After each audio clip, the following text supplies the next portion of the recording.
Ce tout dernier numéro nous fait découvrir plusieurs sujets au cœur des quelques parutions à travers les rayons de la capitale. Bienvenue à toutes et à tous dans cette revue de presse. Les porte-parole du mouvement M23, Lawrence Kanyuka et James Kabarebe, ministre d'État rwandais chargé de l'intégration régionale sanctionné par les USA, rapportent le site d'information générale pifoinfo.net. Les bureaux de contrôle des avoirs étrangers Office of Foreign Asset Control OFAC du département des trésors américains a imposé des sanctions à James Kabarebe, ministre d'État rwandais chargé de l'intégration régionale.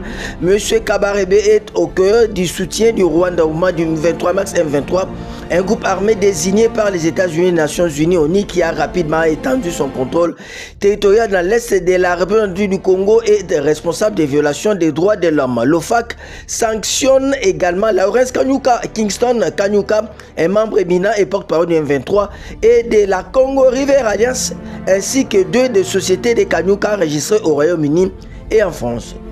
Dans le même chapitre, sanctions des USA contre James Kabarebe et Lawrence Kanyuka. Enfin, les temps des actes, la grosse exclamation du quotidien de l'action du mouvement Info 27 ans.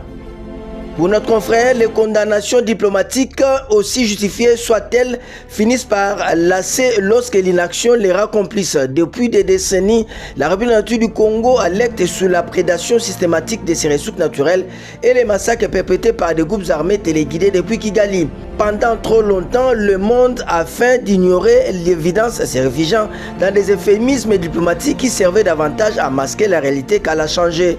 Mais aujourd'hui, un tournant s'amorce enfin, les sanctions commencent à tomber, conclut Info 27 ans. Au cœur de la situation précaire à l'est de la RDC, manœuvre au sein de la majorité présidentielle. C'est samedi 22 février 2025. Tshisekedi face au bond de l'Union sacrée, la grosse exclamation du tabloïd Le Quotidien. Pour notre confrère, la haute autorité de l'Union sacrée de la nation va prendre l'angle samedi 22 février avec le député national, sénateur et chef des regroupements politiques ainsi que ceux des partis politiques de la coalition pouvoir. C'est ce qu'a annoncé le secrétaire permanent et porte-parole de l'Union sacrée de la nation dans un communiqué publié le jeudi 20 février. Il précise que les lieux et l'heure de cette réunion seront communiqués ultérieurement, tout en exigeant la présence de tous ces cadres de la majorité présidentielle. Cette énième rencontre aura lieu alors que la situation de sécurité se dégrade dans la partie orientale de la République démocratique du Congo.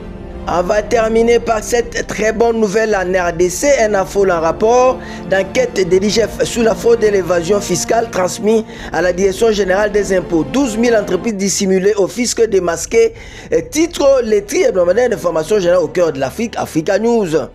En quoi, notre confrère, le phénomène de la non-déclaration fiscale a pris des proportions inquiétantes. L'inspection générale des finances, IGF, en a fait la découverte macabre à l'issue d'une enquête d'une grande ampleur sollicitée par la Direction générale des impôts et dont l'inspecteur général Jules Alinguete a remis les conclusions au directeur général Barnabé Mouakadi mercredi. Le bas des données de plusieurs banques commerciales du pays, poursuit notre confrère, ont été passées au peine pour une affreuse prise concernant 11 038 entreprises officiellement déclarées en cessation d'activité ou considérées comme inactives, mais en réalité opérationnelles avec des comptes bancaires bien fournis et dissimulés à l'administration fiscale. Ces sociétés désormais démasquées, recensées et toutes leurs coordonnées mises à jour seront réintégrées dans les circuits fiscaux.